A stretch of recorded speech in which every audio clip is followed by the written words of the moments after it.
buying more expensive gear might not be the safest choice for you or your child. That's why in this video I want to show you a couple common mistakes that people make when buying dirt bike gear that can make it less safe, and then how to buy good riding gear for $300 or less if you're just getting started. The first big mistake is choosing the wrong size or shape of gear, more specifically the helmet and the boots. Because if you're buying a helmet that doesn't fit your shape of head, maybe it's like more oval or more elongated, or buying one that's too big because it's comfortable, you don't want it squeezing on your head. Well, if it's too loose, then it's gonna rattle around while you're riding, or if you happen to smack into a tree or you fall off and hit your head, this can cause a bigger injury, or especially if it flies off because it's so loose. So if you spend $800 on a helmet that doesn't quite fit you right, you would have been better off if you spent just $100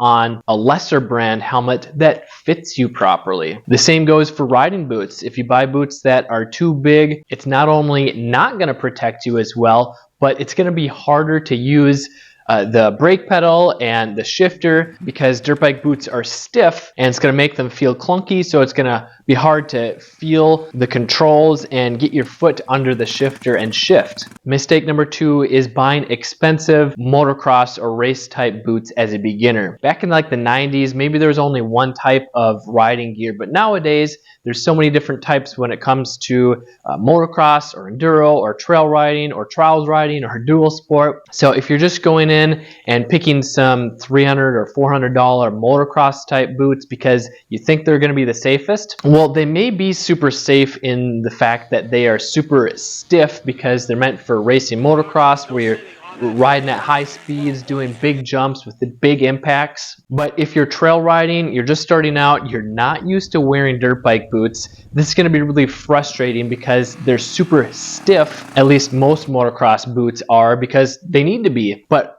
you should be choosing a more trail oriented or off-road oriented boot that's going to be a little bit softer, a little bit more flexible, so that you can feel your feet and your legs moving, to be able to control the rear brake, to be able to shift gears more easily, which means that you don't need to spend $400 on boots right away. Because when you're only riding 5, 10, 15 miles an hour, having that extra stiff boot probably isn't going to help that much. In fact, if you have a stiffer boot, you might not be able to control the bike as well. Maybe you couldn't shift gears or couldn't properly use the brake, and maybe this could cause an accident because you're not used to stiff boots or still getting used to the bike and haven't formed a positive riding habit with your muscle memory. So how do you spend $300 or less on dirt bike gear in 2024? Well, one, you can start with a $100 helmet. Well, does this mean that you have to buy used? Used riding gear can be okay, but in the case of a helmet, I prefer that you buy a brand new one, because the foam, it kind of forms to your head over time,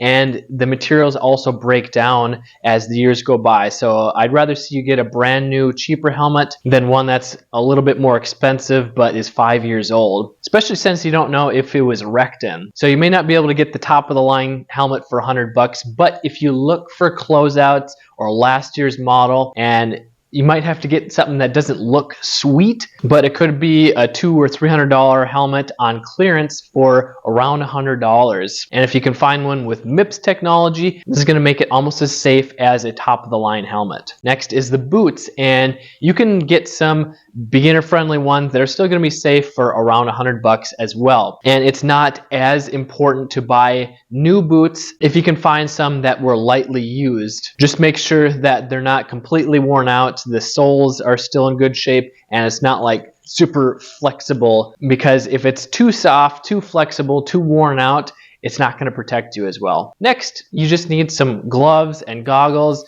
and maybe a simple chest protector, which you can all buy those used from someone that didn't put many hours on them or maybe outgrew them. You can get all those for $100 or less buying used, or if you find some on clearance. And what about pants and a jersey? Well, dirt bike pants and jersey, they are a little bit more comfortable and functional as far as like breathability when riding. But if you're fine just wearing jeans and like a hoodie or a long sleeve, that's going to be just as protective. And if you're just getting started dirt biking and not sure where to start, or you're just getting back into riding and need help choosing the right bike, the right gear, and don't want to waste hours and hours and days researching all this stuff, I'm now offering personalized consulting where I can walk you through step by step on a coaching call of what you need to look for without breaking the bank. You can head to motocrosshideout.com/consult or just click the link in the description below. I'm Kelly Fager from Motocross Hideout. Learn more, ride more, so that you can stay safe and have fun for many years to come.